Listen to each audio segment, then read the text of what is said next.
अपने ट्यूटोरियल्स में आपका स्वागत है। तो आज हम देखेंगे कॉम्बिनेशन ऑफ रेसिस्टेंसेस। तो इसमें दो टाइप के कॉम्बिनेशन होते हैं, सीरीज में कॉम्बिनेशन रहेगा रेसिस्टेंसेस का और पैरेलल में। तो एक एक करके हम देखते हैं। तो रेसिस्टेंसेस इन सीरीज किसको कहते हैं? अगर इस तरह से आपने रेसिस्टेंस लगाया,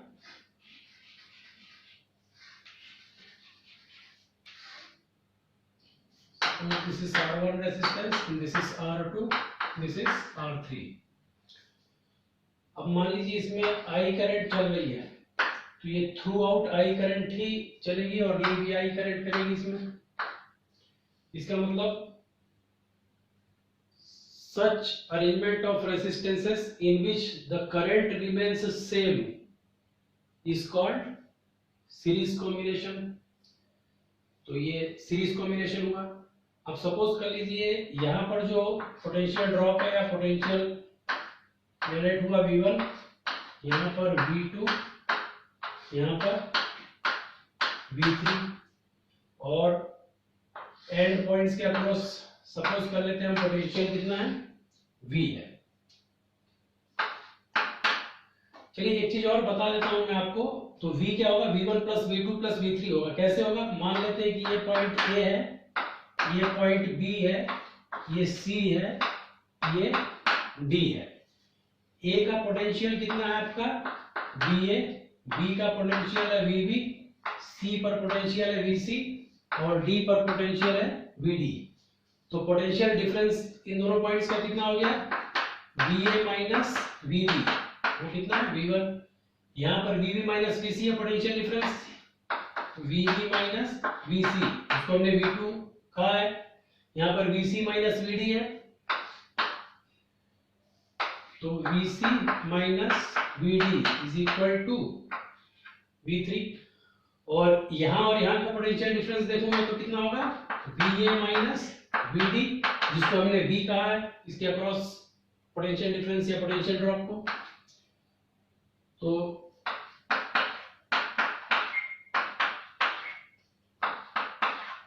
अब मैं आपको क्या करता हूं, ये तीनों पोटेंशियल को जोड़ के बताता हूं। V1 plus V2 plus V3 is equal to, तो ये आपका V1 की जगह रख दिया आपने VA माइनस VB, V2 की वैल्यू रख दिया आपने VB माइनस VC और V3 की वैल्यू रख दी VC माइनस VD। तो आपने क्या देखा, ये माइनस VB प्लस VB से गया, माइनस VC प्लस VC से गया। सो बचा आपके पास VA माइनस VD, और VA माइनस VD तो क्या है? VB मिल गया। इसका मतलब आप क्या कह सकते हैं कि V क्या है? V1 plus V2 plus V3 है, ठीक है ना। तो अब कभी भी आप अलग अलग डिफरेंट पॉइंट्स के अक्रॉस जो भी पोटेंशियल ड्रॉप या पोटेंशियल डिफरेंस लेते हैं, तो and points, extreme and points के अलोंग जो भी पोटेंशियल डिफरेंस या पोटेंशियल ड्रॉप आप लो, तो क्या करना, उनका सम कर देना। यानी V इज इक्वल टू आप सीधे सीधे V1 plus V2 plus V3 ले सकते हो। और ज्यादा पॉइंट्स हो और रेसिस्टेंसेस लगे हुए V4 V5, तो उन सब का सम सीधे सीधे आप कर सकते हैं, ठीक है ना। तो ये तो एक क्राइटेरिया बताने के लिए मैंने बताया ये। चलिए अब हम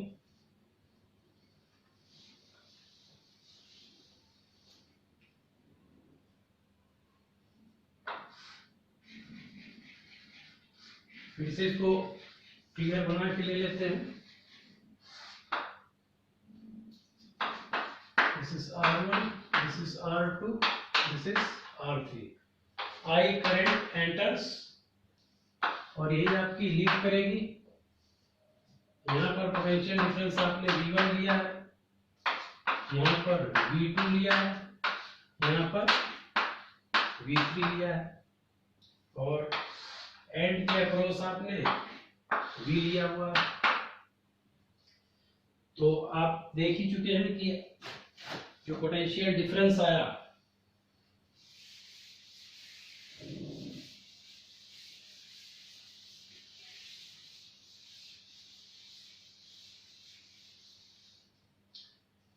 V आपको क्या मिल गया था? V1 plus V2 plus V3। अब ये सीरीज में लगे हुए हैं, तो इसका इफेक्टिव रेसिस्टेंस या इक्विवेलेंट रेसिस्टेंस निकालना, जिसको मैं सीरीज का इफेक्टिव रेसिस्टेंस बोलूंगा, तो इसकी जगह हम इसका इक्विवेलेंट एक ही रेसिस्टेंस लगा सकते हैं, जिसको आर एस सीरीज से मैं बता रहा हूं, या आर इफेक्टिव या आर इक्विवेलेंट आप कह सकते हो। तो देखिए करंट तो इसमें आई बह रही है और इसके एंड के अक्रॉस जो पोटेंशियल ड्रॉप डेवलप हुआ है वो कितना है, V है, ठीक है ना। अब जो V1 की वैल्यू है उसमें देखिए करंट आई है R1, तो ओम्स लॉ से आप लिख सकते हो। तो V1 क्या मिल गया आपको, I R1। इसी तरह से यहां पर V2 है, करंट तो आई चल रही, तो I R2 है, यहां पर V3 है, करंट तो आई चल रही है, तो I R3, current into resistance is the voltage, तो ये मिलते जा रहा है आपको, ठीक है ना। अब आपने इसकी जगह अगर इसकी जगह एक ही रेजिस्टेंस लगा दिया, जिसको हम RS कह रहे हैं, या R इक्विवेलेंट आप लिख सकते हो, R इक्विवेलेंट या R इफेक्टिव ऐसे हम डिनोट करते हैं, तो RS लिख दिया मैंने कि सीरीज का रेजिस्टेंस, इसलिए RS लिख दिया, equivalent resistance of series combination. तो करंट ये आई जा रही है और वोल्टेज भी डेवलप हुआ, तो V इज इक्वल टू क्या कह सकते हो आप, V is equal to I RS, ठीक है। तो आपने ये देखा कि V इज इक्वल टू क्या है, V is equal to V1 plus V2 plus V3 है। तो सब V की वैल्यूज रख दी मैंने, तो ये I RS रख दिया, V1 की वैल्यू रख दी I R1, V2 की वैल्यू रख दी I R2, V3 की वैल्यू रख दी I R3। तो I देखिए कॉमन निकल जाएगा और कैंसिल हो जाएगा, R1 plus R2 plus R3, this is I RS, cancel हो गया। सो फाइनली आपको इक्विवेलेंट रेजिस्टेंस सीरीज कॉम्बिनेशन का क्या मिला, R1 plus R2 plus R3, ये आपके सीरीज कॉम्बिनेशन का इक्विवेलेंट रेजिस्टेंस मिला आपको, ठीक है। अगर सर्किट में दो ही होते तो देखिए, ये नोट कर लिया होगा आपने,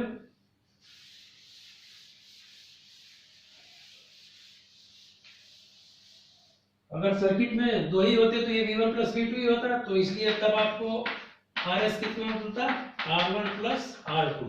इन जनरल मैं कहूं,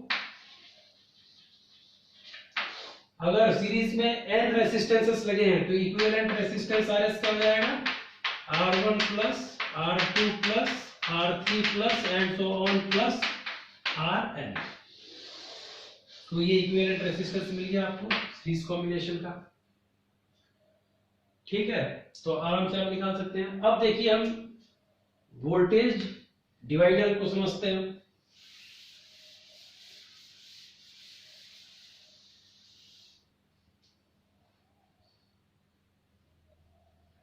इसका इक्विवेलेंट जब आपने लगाया था तो देखिए ये RS है, करंट इसमें I है और V वोल्टेज जनरेट हुआ है इसके आसपास। तो आप देखते हैं कि करंट क्या है, relation V is equal to, चलिए वोल्टेज डिवाइडर। इस सर्किट को सीरीज कॉम्बिनेशन को हम क्या बोलते हैं, वोल्टेज डिवाइडर, क्योंकि ये क्या करता है, वोल्टेज को डिवाइड कर दिया इसने, किसी पार्ट में V1 है, किसी पार्ट में V2 है, किसी पार्ट में V3 है। तो ये जो डिवाइड हुआ है वो किस रेशियो में हुआ है, किस प्रोपोर्शन में हुआ है, ये हम समझ लेते हैं। तो आपने देखा कि you know the relation V is equal to I R, ये होता है। और इस कॉम्बिनेशन के लिए कहीं भी आप देख रहे हैं तो I क्या है, सेम है, यानी कि this I is constant, constant है। तो V क्या मिल गया आपको, डायरेक्टली प्रोपोर्शनल टू R मिल गया। इसका मतलब voltage is divided proportionally to resistances, ठीक है ना। वोल्टेज क्या होगा, रेजिस्टेंस के प्रोपोर्शनल में ही डिवाइड होगा, डायरेक्टली प्रोपोर्शनल टू रेजिस्टेंस मिल रहा है मतलब। तो आपको क्या मिल जाएगा, V1 ratio V2 ratio V3 मिल जाएगा, R1 ratio R2 ratio R3। तो इस तरह से डिवाइड हो जाता है, ठीक है ना। अब हम फॉर 2 रेसिस्टेंसेस इन सीरीज के लिए वोल्टेज डिवाइडिंग को देखते हैं, फिर 3 के लिए भी देखते हैं। तो आप समझ गए कि वोल्टेज क्या होगा, रेसिस्टेंस के प्रोपोर्शन में ही डिवाइड होगा, ठीक है ना। तो वोल्टेज डिवाइडर हम देखते हैं for 2 resistances in series, for 2 resistances in series. तो देखिए V1 बाय V2 क्या आ जाएगा, ऐसे पहले मैंने रेशो बताया था, V1 ratio V2 will be equal to R1 ratio R2, यानी कि V1 बाय V2 क्या है, R1 बाय R2 के इक्वल है। अब मान लीजिए मेरे को V2 निकालना है, तो एक तरीका तो ये है कि इसको V2 बाय V1 कर रहा हूं मैं, तो ये R2 बाय R1।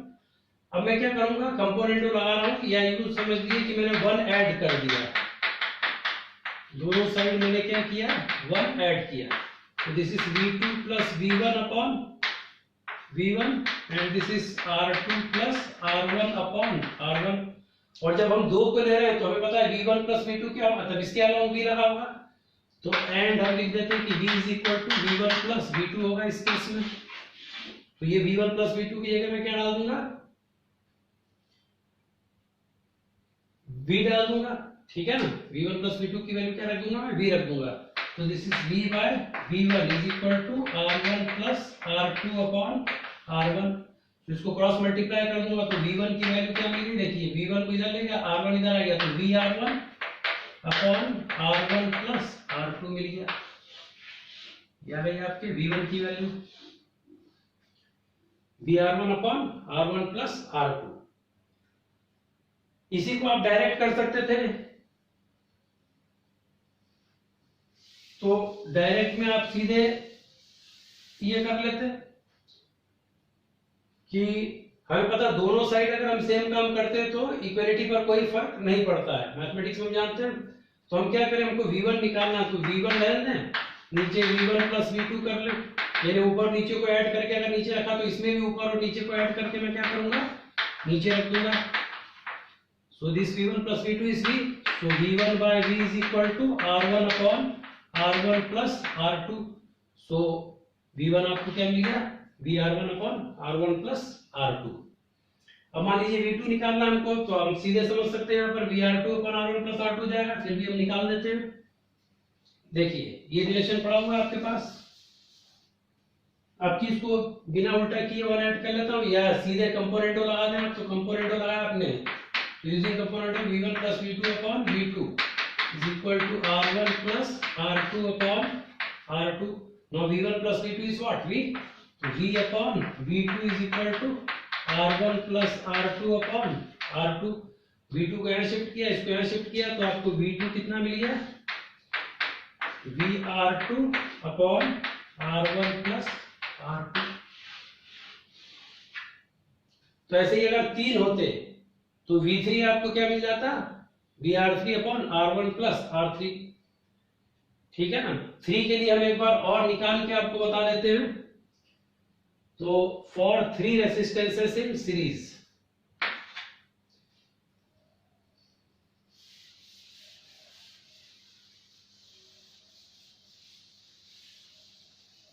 देखिए हमारे पास ये रिलेशन पड़ा हुआ है, V1 is equal to IR1, V2 is equal to IR2 और V3 is equal to IR3।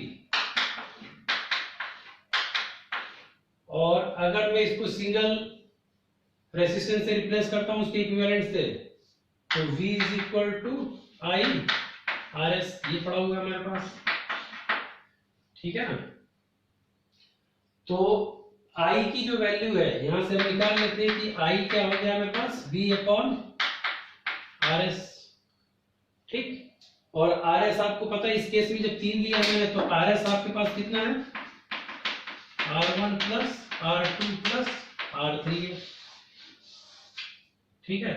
ये वैल्यू रख देंगे हम इसमें, तो 1 इम्प्लाइज में रखोगे आप, तो V1 इज इक्वल टू, और I की कीमत रख दी V upon R S into I तो है, आर वन तो है, ये आई की कीमत रख दी आपने, आई की वैल्यू यहां से रख दी वी अपॉन आर एस, तो V one is equal to V by R S, I की वैल्यू रखी और ये आर वन है। सो वी वन आपको कितना मिल गया, V R one upon R S, इस R one plus R two plus R three.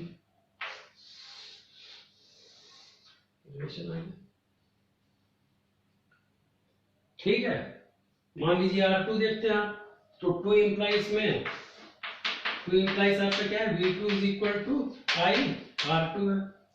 अब ये I की वैल्यू यहां से उठा के रख दिया आपने V अपॉन RS, तो this becomes VR2 upon R1 plus R2 plus R3। So V2 जो डिवाइड होके वोल्टेज इसमें बचा है वो इतना हुआ है। ऐसे ही 3 इंप्लाइज क्या है आपका, V3 is equal to I R3, और I की वैल्यू आपने उठा के रख दी V अपॉन RS,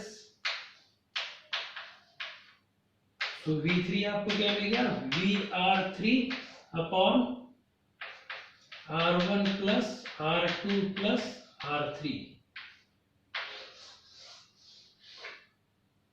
ठीक है, ये मिल गया आपको। तो इस तरह से आपने V1 V2 V3 निकाला। इन जनरल अगर मैं कहूं n रेसिस्टेंसेस लगे हुए हैं, n रेसिस्टेंसेस अगर लगे हुए हैं तो ith रेसिस्टेंस में क्या वोल्टेज मिलेगा आपको, उसको मैं VI बोल लूं, तो होगा VRI upon RS, that is VRI upon R1 plus R2 plus and so on plus Rn। तो ये आपका जनरल फार्मूला हो गया। और अगर मैथमेटिकल फॉर्मेटिंग में लिखना चाहते हैं आप, तो आप ऐसे लिख दें, उसमें सिग्मा भी डाल सकते हो आप, पर ध्यान रखना है आपको कि VI is equal to VRI upon RI लिख के सिग्मा लगा दो आप, I is equal to 1 to n, ये हो गया। लेकिन ये ध्यान रखना, ये सिग्मा जो है R1 plus R2 plus R3 से Rn तक जो मिल रहा है क्या, effective resistance of series combination है, तो इस तरह से आप लिख सकते हैं। ठीक है, तो ये हो गया वोल्टेज डिवाइडर के बारे में, आप इस तरह से कर सकते हैं। अब समझते हैं, एक बात और समझ लेते हैं।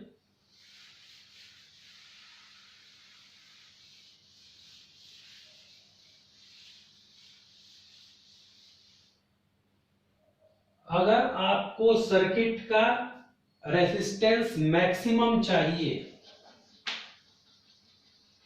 अगर आपको सर्किट का रेजिस्टेंस मैक्सिमम चाहिए तो आपको सीरीज में लगाना चाहिए रेजिस्टेंसेस को। पहली बात कि मैक्सिमम अगर चाहिए आपको तो सीरीज में लगाना चाहिए। दूसरी चीज, जब आपने सीरीज में लगाया तो जो सीरीज का इक्विवेलेंट रेजिस्टेंस होगा वो इसमें से सबसे बड़ा जो रेजिस्टेंस होगा उससे भी बड़ा होगा।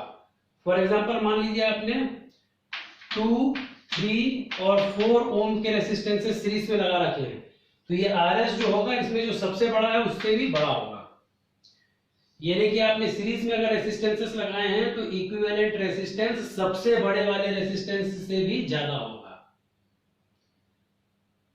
Equivalent resistance of series combination is greater than the greatest resistance present in the series combination। ठीक, चलिए तो अब हम देखेंगे रेजिस्टेंसेस इन पैरेलल के बारे में।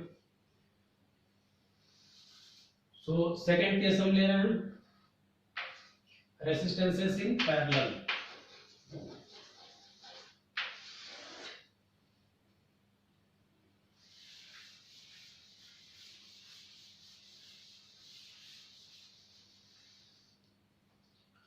तो पैरेलल रेजिस्टेंस के लिए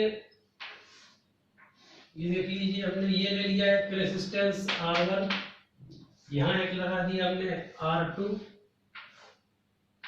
और यहां लगा दिया एक हमने R3 रेजिस्टेंस। अब इसमें अगर आपने आई करंट भेजी तो ये लीव भी आई करेगी, और इस ए और बी के बीच में हम देखते हैं कि ये तीनों रेसिस्टेंस सेम पॉइंट पर बंधे हुए हैं। करंट यहाँ डिवाइड हो जाएगी, इसमें जाएगी I1 करंट, इसमें मान लीजिए जाती है I2 करंट, और इसमें मान लीजिए I3 करंट जाती है। तो ये देखिए ये I1, I2, I3, ये तीनों यहाँ पर यूनाइट होकर वापस मेन करंट I बना लेंगे और लीव कर देंगे सर्किट को। तो देखिए अगर मैंने वोल्टेज V लगाया हुआ है, इन दोनों पॉइंट्स के अक्रॉस वोल्टेज अगर V है, तो हर रेसिस्टर के अक्रॉस यही वोल्टेज लगा हुआ है। क्यों? क्योंकि सेम 2 पॉइंट्स के बीच में ये तीनों रेसिस्टेंस बंधे हुए हैं।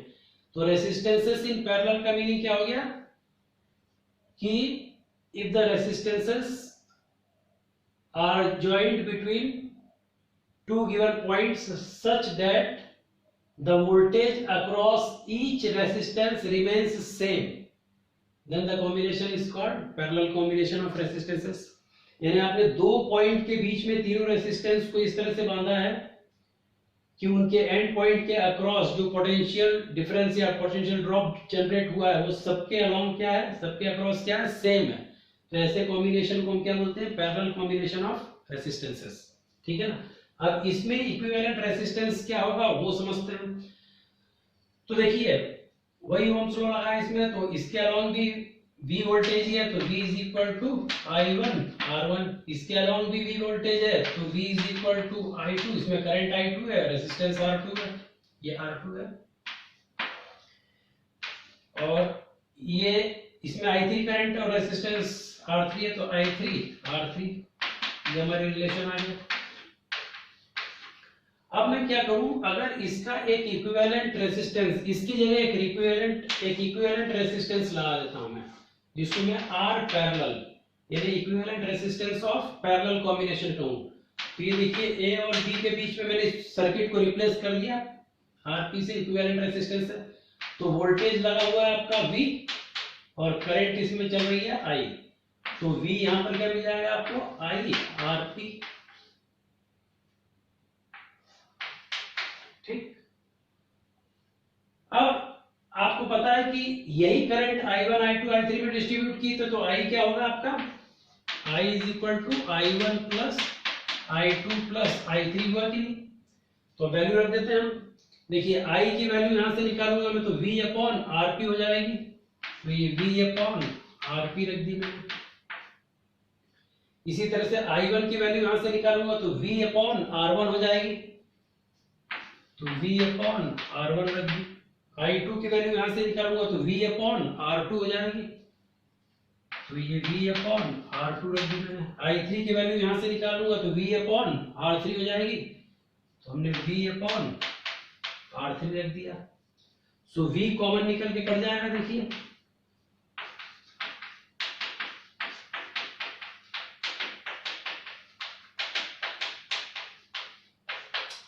V कैंसिल हो गया, और इस तरह से आपको equivalent resistance of parallel combination कितना मिल गया, उसको अगर हम 1 अपॉन RP से बता रहे हैं तो ये 1 upon R1 plus 1 upon R2 plus 1 upon R3 हो गया। अगर दो ही रेजिस्टेंस पैरेलल में आपने लगाए होते तो ये I1 प्लस I2 होता, तब आपको 1 अपॉन RP कितना मिलता, 1 upon R1 plus 1 upon R2। और मान लीजिए इन जनरल में कहूं कि n रेजिस्टेंसेस लगाए होते आपने, तो ये प्लस I4 प्लस से लेके IN तक होता, तो ऐसे ही इस तरह से आके V कॉमन निकल के कटता और आपको इक्विवेलेंट रेजिस्टेंस कितना मिलता। इक्विवेलेंट रेजिस्टेंस के रेसिप्रोकल फॉर्म में मिल रहा है ये फार्मूला कि 1 अपॉन RP। इन जनरल हम कह रहे हैं, in general if n resistances are arranged in parallel, so 1 upon RP is 1 upon R1 plus 1 upon R2 plus 1 upon R3 plus and so on plus 1 upon Rn। ये आपको n resistances का मिल गया। अब समझते हैं इस बात को। देखिए मान लो इसमें एक गलती स्टूडेंट कर जाते हैं, हमें रेसिप्रोकल करके सम करना है, तो इक्विवेलेंट रेजिस्टेंस भी आपको रेसिप्रोकल मिल रहा है, इसलिए लास्ट में फिर वापस रेसिप्रोकल कर दे, क्योंकि आर पैरेलल का आपको इक्विवेलेंट चाहिए, तो कैलकुलेट करने के बाद आप रेसिप्रोकल कर दें, ठीक है ना। और अगर आपको आरपी डायरेक्ट पता करना हो तो देखो उसके लिए एक बता देता हूं तरीका कि मान लीजिए एलसीएम ले लिया आपने, तो this is R2 plus R1 upon R1 R2। अब इसका हम रेसिप्रोकल कर देंगे तो आरपी कितना मिल गया, R1 into R2 upon R1 plus R2। ये दोनों का प्रोडक्ट कर दो और नीचे उनका सम कर दो। 3 वाले में दिखा देता हूं मैं आपको क्या होगा, ताकि उसको आप समझ सके कि इस तरह से करना है। देखिए 3 वाले में आपने लिया एलसीएम, तो ये मिल गया आपको R1 R2 R3। अब ऊपर इसमें R1 को भगाएंगे आप तो R2 R3 आएगा, इसमें R2 तो R1 R3, और ये R3 से डिवाइड करेंगे तो R1 R2 बच जाएगा, 1 में मल्टीप्लाई कर देंगे, तो दिस इज 1 अपॉन RP। ये कि RP आपको कितना मिल गया, ये उल्टा कर देंगे तो R1 R2 R3 upon R1 R2 plus R2 R3 plus R3 R1, लिख देंगे आप। तो इन जनरल अगर आप लिखना चाहें, अगर n रेसिस्टेंसेस लगा है तो आप क्या लिख सकते हैं, सबका प्रोडक्ट। देखिए ऊपर जब 2 था तो 2 का प्रोडक्ट आया था, 3 है तो 3 का प्रोडक्ट है, और नीचे उनसे एक कम के सारे पॉसिबल कॉम्बिनेशन का सम है। यानी जब 2 था तो उससे एक कम 1 का सम था, 3 है तो उससे एक कम 2 की सारी पॉसिबिलिटीज का सम है, 4 होगा तो 4 से एक कम 3 का सम आएगा यहाँ पर, और ऊपर चारों का प्रोडक्ट होगा। अगर n कॉम्बिनेशन है तो ऊपर क्या आएगा, तो मैं ऐसे लिख देता हूं, अगर n रेसिस्टेंसेस पैरेलल में हैं तो equivalent resistance of parallel combination क्या हो जाएगा, product of n resistances, product of n resistances upon sum of product of n minus 1 resistances taken at a time.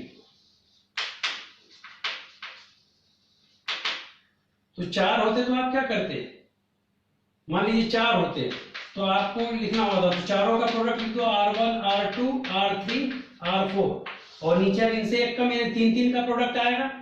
तो आप क्या करें, एक एक करके लात मार के भगाएं। हम लोग जब परमुटेशन कॉम्बिनेशन पढ़ाते हैं मैथमेटिक्स में, शुरू में बताते हैं अगर 4 चीजें अवेलेबल है उसमें 3 का ग्रुप बनाना, तो सारे पॉसिबल ग्रुप्स बनाना है आपको। तो क्या करें, एक एक को लात मार के भगाते जाए। यहाँ पर मान लीजिए R4 लगा, तो पहले R4 को लात मारी आपने, तो R1 R2 R3 का ग्रुप बन गया।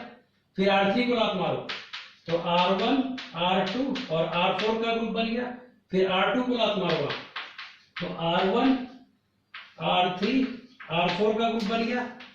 फिर R1 को लात मार दो आप, तो R1 को लात मार दी तो R2 R3 R4 का, ये सारे पॉसिबल, ये sum of product of 3 taken at a time, सारे कॉम्बिनेशन मिल जाएंगे। इस तरह से आप लिख सकते हैं। देखिए इसमें R4 को लात मारी, R3 को लात मारी, R2 को लात मारी, R1 को लात मार के ग्रुप से बाहर किया, तो 3 के सारे ग्रुप बनते गए। साइक्लिक ऑर्डर में लिखने के लिए आप किसी भी तरह से लिख लेते हैं, लेकिन प्रोडक्ट करते समय तो फटाफट ऐसे ही करना है कि ये 3 का प्रोडक्ट फट से लिखा, फिर एक हटाया, उस 3 के प्रोडक्ट लिखे, इस तरह से कर सकते हैं अगर कभी 4 आता है सामने तो। चलिए अब आगे की चीज समझते हैं।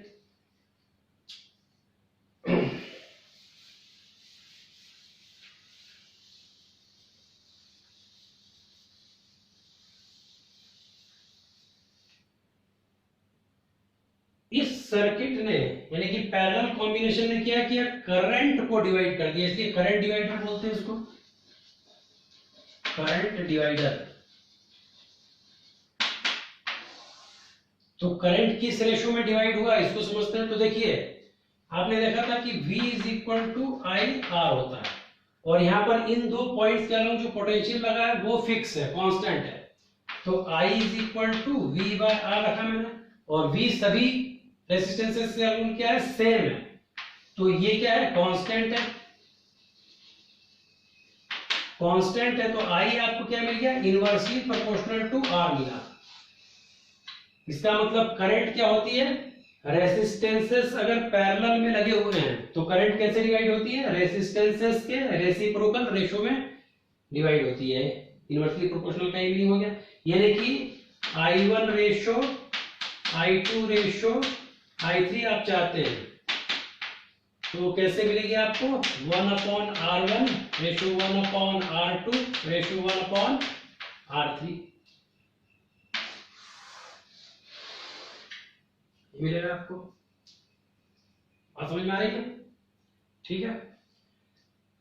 तो चलिए करंट डिवाइडर हम 2 के लिए देख लेते हैं।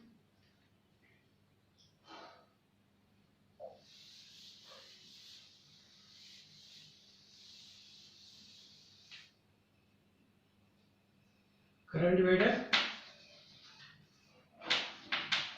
For 2 resistances in parallel. 2 resistance अगर पैरेलल में लगे हुए हैं तो करंट डिवाइडर यानी कि डिफरेंट ब्रांच में जो करंट मिलेगी वो कितनी होगी ये पता कर रहे हैं आप। तो देखिए आपने अभी भी देखा था कि I1 रेशो I2 क्या मिलेगा आपको, 1/R1 रेशो 1/R2, यानी कि I1 बाय I2 अगर मैं बात कहूं तो सीधे हम लिख देते हैं, ये सब मैथमेटिक्स की चीजें तो आप जानते हैं। तो I1 बाय I2 आप लिखना चाहते हैं तो क्या लिखना पड़ेगा आपको, R2 बाय R1, क्योंकि आपने देखा था इनवर्सली प्रोपोर्शनल है, ठीक है ना। अब I1 निकालना तो फिर मैं डायरेक्ट वाले तरीके से कर देता हूं, कंपोनेंट अल्टरनेटो वगैरह जो लगाते हैं हम सीधे यूज कर सकते हैं कि I1 और यहाँ नीचे मैंने दोनों को ऐड करके अगर रख दिया ये R2/R1 प्लस R2, और आपको पता है कि I करंट ही डिवाइड हुई थी I1 प्लस I2 में अगर 2 रहते तो ये डिवाइड हुई थी, तो I1 प्लस I2 क्या हो जाएगा I, तो I1 अपॉन मिल गया हमको I is equal to R2/R1 plus R2, इस I को यहाँ शिफ्ट कर दें तो I1 आपको क्या मिल गया, I/R2/R1 प्लस R2 मिल गया आपको। इसी तरह से आप I2 पता करना चाहते हैं तो कंपोनेंट को इसमें लगा देते हैं, देखिए इसको हटा रहा हूं मैं आपको, इसमें नेचुरल वाला ही लग जाएगा आपका। तो कंपोनेंट से I1 plus I2 upon I2 is equal to R2 plus R1 upon R1। Now इस I1 plus I2 is I, तो ये हो गया आपका I upon I2 is equal to R1 plus R2 upon R1। तो इस I2 को यहाँ शिफ्ट कर दें और इनको सबको इधर क्रॉस मल्टीप्लाई कर दें, तो I2 क्या मिल गया आपको, I/R1 upon R1 plus R2।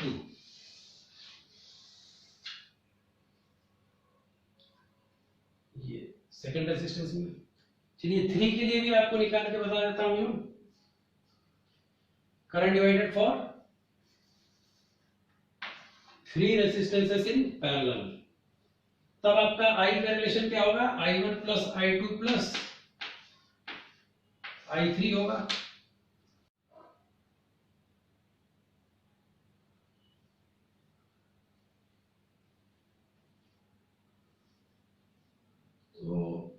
देखिए आपने देखा था कि V is equal to I1 R1 था, V is equal to I2 R2 था, V is equal to I3 R3 था, और जब इक्विवेलेंट रेजिस्टेंस लगाया था तो V is equal to I RP था। तो हम क्या करें, मान लीजिए आपका 1 2 3 4 है, तो 1 इंप्लाइज क्या आपका V is equal to I1 R1, और V की कीमत हम 4th से रख देते हैं, V की वैल्यू क्या है I RP, ये आपने रख दिया I RP। सो I1 कितना मिल गया आपको, I RP अपॉन R1, और पैरेलल में मैंने आपको बताया था कि अगर 3 लगे हुए हैं तो पैरेलल का जो इक्विवेलेंट रेजिस्टेंस था वो आपको बताया था R1 R2 R3 upon R1 R2 plus R2 R3 plus R3 R1। ये देखिए R1 कैंसिल हो जाएगा, इसलिए आपको I1 क्या मिलेगा, I इंटू R2 R3, तो देखिए R1 R2 plus R2 R3 plus R3 R1, ये मिल गया आपको I1।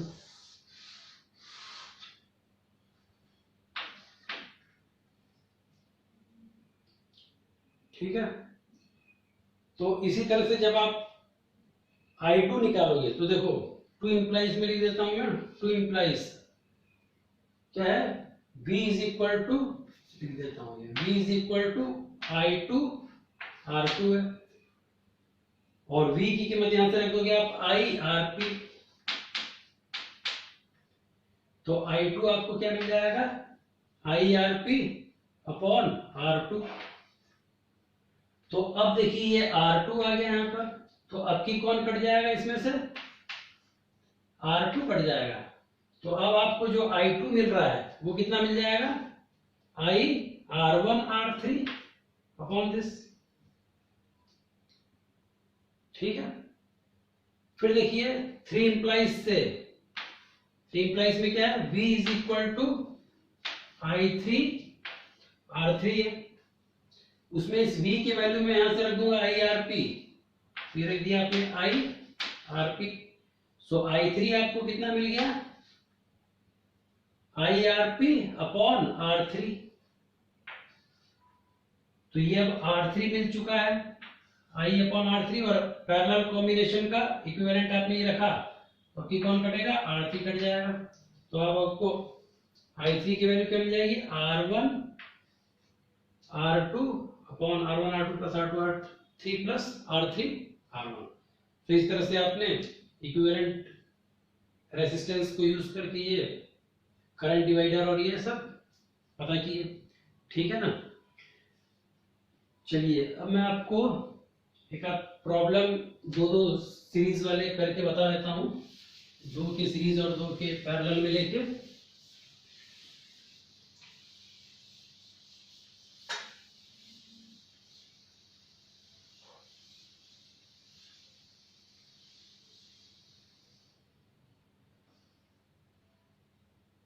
देखिए मान लो उसने आपको ये सीरीज में 2 लगा दिए और इक्विवेलेंट रेजिस्टेंस पूछा, यहाँ पर मान लीजिए 1 का दिया, यहाँ पर 2 का दिया, तो सीधे इसकी जगह इक्विवेलेंट रेजिस्टेंस क्या हो जाएगा, इन दोनों को सम करना है सीधे, 1 + 2, यानी ये 1 ओम का है, ये 2 ओम का है, तो आपको 1 + 2 यानी कि 3 ओम का इक्विवेलेंट रेजिस्टेंस यहाँ पर है। यही मान लीजिए पैरेलल में दे दिया उसने,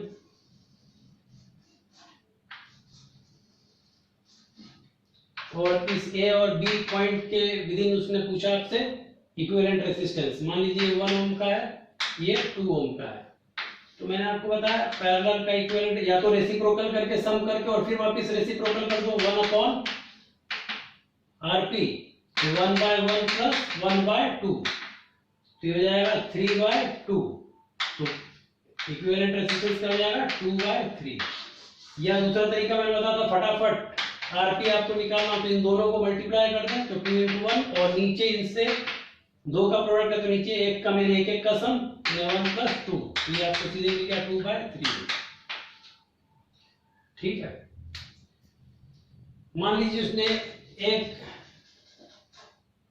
1 ओम का यहां पर रखा, और मान लीजिए यहां पर ये पैरेलल में 2 लगा दिए उसने, 3 ओम और 6 ओम का मान लीजिए, तो ये देखिए ये आपका 1 ओम का, और इसकी जगह फटाफट आप निकाल लोगे, इसकी जगह मैं एक सिंगल अब लगा देता हूं, ऊपर मल्टीप्लाई करना आपको तो 3 × 6 और नीचे 3 + 6 करना है, तो दैट इज 18/9, दैट इज 2 ओम। ये 2 ओम का इक्विवेलेंट रेजिस्टेंस यहां डाल दिया। अब ये सीरीज में है तो इनका सम करके सिंगल रेजिस्टेंस में डाल सकता हूं, तो इसका इक्विवेलेंट क्या हो गया, इस पूरे सर्किट में एक ही रेजिस्टेंस हम लगाएं तो कितने का होगा, 3 ओम का रेजिस्टेंस लगा हुआ, ऐसा ट्रीट कर सकते हैं आप। ठीक है ना, अब डिवाइडर वाली बात को भी समझ लेते हैं सिंपल एग्जांपल से। बाकी मैंने वीडियो बनाए हुए हैं इक्विवेलेंट रेजिस्टेंस निकालने के लिए। देखिए मान लीजिए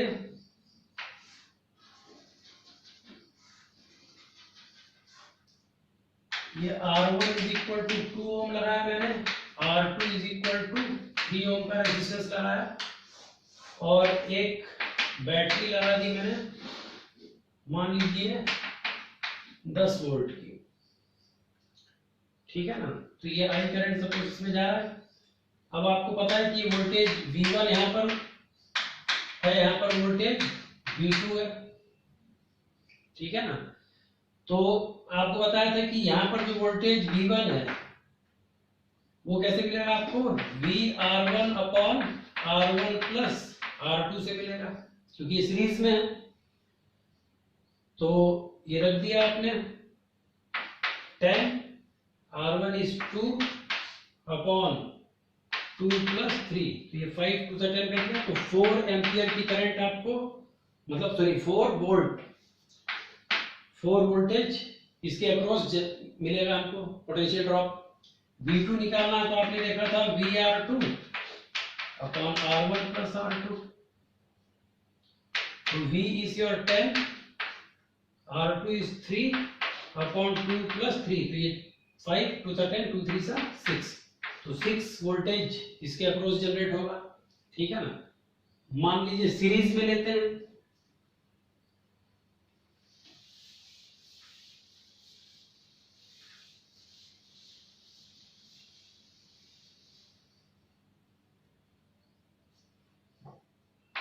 सॉरी ये पैरेलल में ले लेते हैं।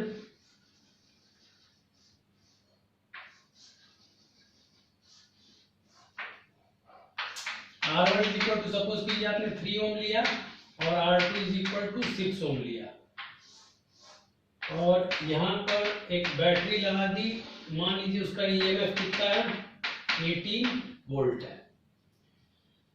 अब ये I करंट जाएगी यहाँ पर, तो यहाँ पर डिवाइड हो जाएगी I1 और I2 में, ये करंट को डिवाइड करता है। I1 करंट आपने देखा था कि I1 करंट कितना मिलेगा आपको, I और उल्टा जाएगा R2 upon R1 plus R2, इस तरह से मिलेगा, और I2 क्या मिलेगा आपको, I R1 upon R1 plus R2। अब I इसमें एक अननोन पैरामीटर है, वो डिटरमाइन कर लेते हैं। तो आपने एक फॉर्मूला पढ़ा होगा, current drawn by circuit,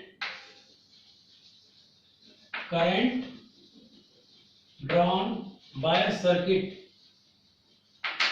is equal to total EMF upon total resistance।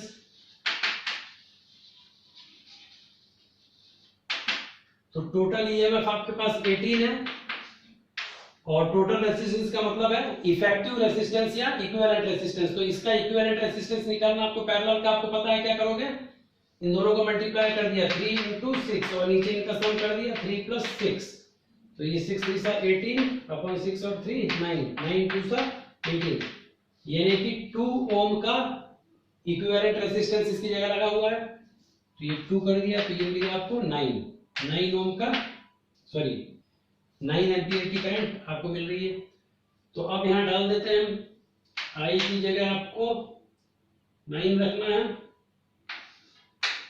R2 is 6 upon R1 plus R2 is 3 plus 6, तो 9 into 6 अपॉन 9 मिलेगा, तो आपको 6 एम्पियर की करंट R1 के अक्रॉस मिलेगी। ये लिख देते हैं, तो ये 9 into R1 इसका 3 upon 3 plus 6, that is 9 into 3 upon 9 मिलेगा, और आपको 3 एम्पियर की करंट R2 रेजिस्टेंस के अक्रॉस मिलेगी। हाँ, चलते चलते एक बात और याद दिला दूं आपको, देखिए सीरीज में जो इक्विवेलेंट रेजिस्टेंस होगा वो मैक्सिमम वाले से भी ज्यादा होगा, यानी कि सीरीज कॉम्बिनेशन का इक्विवेलेंट रेजिस्टेंस क्या होगा, maximum than the maximum individual resistance, जो जितने भी रेसिस्टेंस मौजूद है वहां पर उनमें से सबसे बड़ा जो रेसिस्टेंस है उससे भी ज्यादा सीरीज का इक्विवेलेंट रेसिस्टेंस होता है। यानी कि 2 ओम, 3 ओम, 4 ओम के मान लो सीरीज में लगे हुए रेसिस्टेंसेस तो जो सीरीज का इक्विवेलेंट रेसिस्टेंस होगा ये 4 जो मैक्सिमम रेसिस्टेंस मौजूद है उससे भी क्या होगा, ज्यादा होगा। इसी तरह से पैरेलल कॉम्बिनेशन का इक्विवेलेंट रेसिस्टेंस क्या होता है, smaller than the minimum individual resistance present. यानी कि जो रेसिस्टेंस मौजूद है उनमें से सबसे छोटा जो रेसिस्टेंस है उससे भी छोटा पैरेलल कॉम्बिनेशन का इक्विवेलेंट रेसिस्टेंस होता है। यानी कि जैसे ये 2, 3, 4 पैरेलल में अगर लगे हुए हैं तो पैरेलल का इक्विवेलेंट रेसिस्टेंस क्या होगा, छोटा होगा इस 2 ओम रेसिस्टेंस से भी। ठीक है, धन्यवाद। मिलते हैं फिर अगले वीडियो में किसी अगले टॉपिक के साथ।